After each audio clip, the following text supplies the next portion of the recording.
Alright guys, today we're doing a carburetor on a Kawasaki ke100. Nice bike, my buddy George's. So carburetor's in here. Fuel line goes through here. May even pull off the petcock and make sure that that's clean, but I believe we'll just go through the bowl. Alright, let's get into it. First thing we'll do is take off these 3 Phillips heads. Alright, then we're just going to use a flathead screwdriver or something and just kind of pry this off. Oh look, you use your fingers. Take it right on off. Get that out of the way. Just enough so you can get this case off. Go ahead and get the case off. So now you got the cover off, you can get to your carburetor. There's usually a rubber boot right here. He's got one coming in tomorrow. It's got tape over it. You're going to remove the rubber boot so that you can get to the bolt that holds this on. So we're going to look in here. There's a Phillips head in there you got to loosen to get the carb off. You got to hold the nut in the back. Oh, let me get this guy on. Nut in the back right here is connected to that Phillips head that goes through there. So you got to hold it with a 10mm wrench. Alright, make sure your fuel is off, and then we're going to remove this fuel line. Maybe a pair of pliers to squeeze this. Get me some needles. Just give it a little turn to break it free, and then it should pop off.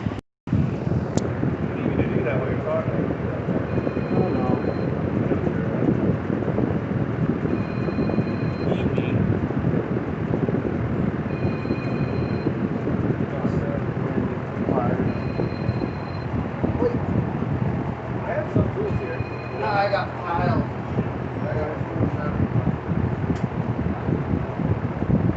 We actually brought, I think, everything. What do you need? Do you have the channel lock?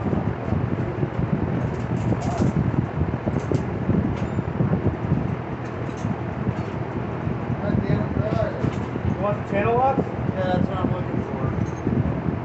Oh, you got, yeah, there you go. You got a cool bag.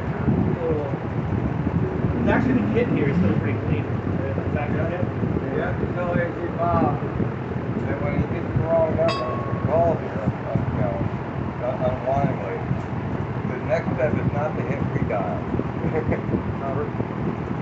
Go away. I'm going to jump on some system type radio. Throw a socket inside.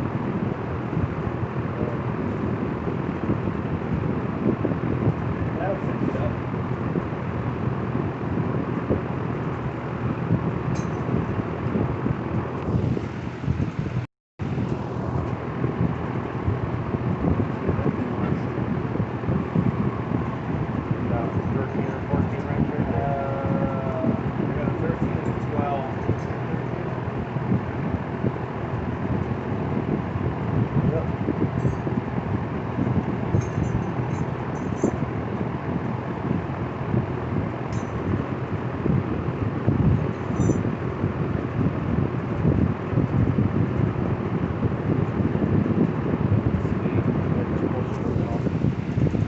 Oh, yeah, it was recording all the time. Great. Anyways, pull straight out. Just pull straight out. You'll notice that there's a notch that goes all the way down on one side, and the other side has, oh, this one doesn't have a little notch. Well, you got the one notch that goes down the whole side of it. If you look inside here, you'll see that pin sticking out. That's where it lines up to. So the next time when you go put it back in, that's where it goes. Alright, and then we're going to just go ahead and dump this carb out, see what we get coming out of it. Check for water, debris. And then we're going to go ahead and take these 4 Phillips heads off. Alright, sometimes these don't want to come right off. So use just the back of your screwdriver, and you hold this side and you just tap on it gently and just rotate around. Just keep tapping until it comes free. Right away we see what the issue was. There was nice rust. He had a bunch of it on his gas cap, so, and in your tank too, because I mean they sealed the tank. So all right, so now what we're going to do is we're going to take and pull this pin out right here and get the float off. So we're going to pull this out and we'll be cleaning these up. Get the needle valve out, check the tip, make sure it's clean. We're going to be cleaning in here, here, and here mainly. You need a really small screwdriver to get into this one here. There's a screw flathead jet that's in there. So I take a real small screwdriver and then I grind the sides off, and that's usually what I use for my jet removal screwdriver. The bigger jet you can use a regular screwdriver on. So that's the idle jet that we just took out, the small guy. You should be able to look right through it. Oh, looks like you No, you can't. It's just optical illusion in the camera. You can't see through it. It's clogged. Here, you can look at that. Now we're going to go ahead and take the main jet out with a normal flathead screwdriver. Oh, and then this is the main jet we just took out. That one you can see through. Those are usually much bigger holes, so they don't clog as much. So if you get her running, you can get her full throttle in, but it won't idle or bogs down trying to throttle up. That's 99% of the time it's that jet right there. So we're gonna sit here and clean them. I've got a special stuff that I use. It's an acid. It's 14 karat gold testing solution. I'll put it in the description below for you. I've tried all the other ones. You can't use the other ones. Some of them will eat the brass. Some of them will eat the aluminum. Some of them just won't work at all. I've tried all kinds of different mixtures. I've bought acids trying to make my own stuff, and this has always just been the best one. So we're going to put a couple drops in this jet here, a couple drops on this jet over here, and just watch them simmer. Look at this, man.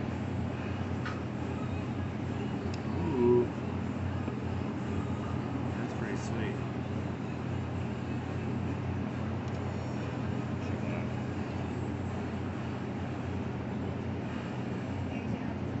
You're going to want to wear all the safety equipment. This will burn your skin. This will blind you. If you get in your eyes, rinse it out with water really well. If you get on the skin, rinse it out with water really well. Seek medical attention if necessary. Blah, blah, blah. All right, when it gets done simmering, we're going to take some carb cleaner or brake cleaner with a little straw, and we're going to spray it out, rinse it off, and repeat it as necessary. And this hole right here is for the choke, which is this tube right here. We're going to clean that with acid, and these are just overflows. We're going to clean them with acid as well. Just going to give everything a good rinsing with carb cleaner or brake cleaner. Just get everything cleaned out real good. Get into this thing. So we're going to want to stay away from putting any acid in this, because if you etch this out, the needle valve will not seat properly. You can use some acid in here, and we're going to use some acid in the choke tube as well. We'll go ahead and do them right now. So the idle circuit right here, you can put some acid in there. The idle circuit continues on to this side. So we're going to flip it over, and we're going to get acid in this hole here as well. It'll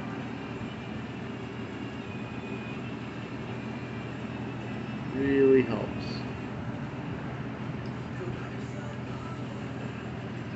Everything out, and then you got all the debris here. You're just going to scrape it off with a screwdriver or wire brush or whatever, get it clean. We're also going to make sure that this is nice and clean. Rinse it off with carb cleaner or brake cleaner. Make sure it's spotless clean. Scrape it with your nail, whatever you got to do. Just make sure. See how that came off of there? We need to make sure that's all clean. And then the same with the floats. We got to make sure the floats are good and clean. Don't want any debris coming off of them and clogging any jets. I'm done. I just dip everything kind of in diesel fuel. It just penetrates all the pores of the aluminum. You really can see how clean you got it at that point. You know, so we're gonna go ahead and put the jets back in it. This one goes in the big jet.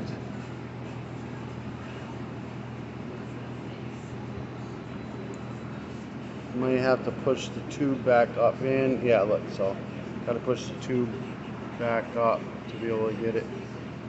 to be able to get it in. So I'm going to need both hands here. The valve can go in here, sits right down in. The idle jet goes down in there, and you tighten it in with your really thin screwdriver. And we're going to go ahead and set the floats in short side up. Set them right in on top, and then the pin will push through the floats and everything. I'm going to need 2 hands for that. Now these are in. So this tube right here, if you put a little fuel line on it and blow through it, when these are down, you shouldn't be able to blow through it. When these are up, you should be able to blow through it. And that, as long as you can't blow through it when it's down and you can when it's up, it's working perfectly. Pull back in place and put the 4 bolts around to tighten them down. When you tighten these down, you bring them all down just snug and then cross pattern tighten them down. Alright, so like I said, you're going to have the little pin in it on this side right there. And you're going to line that slot up with that. If it doesn't slide all the way in to where it's closed inside here, it's not right. You also have to use your finger to push on that pin to get it to line up with the orifice tube.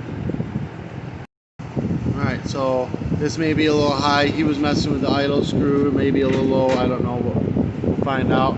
Want to make sure that it flows smoothly.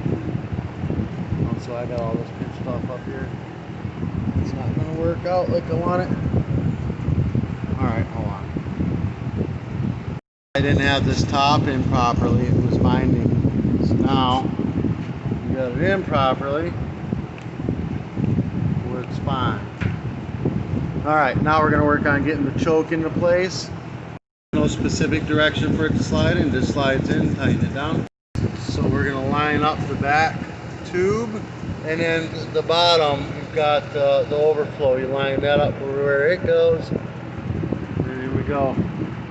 Just wiggle it in. Make sure you don't forget to tighten up the bolt in the back that holds the carburetor.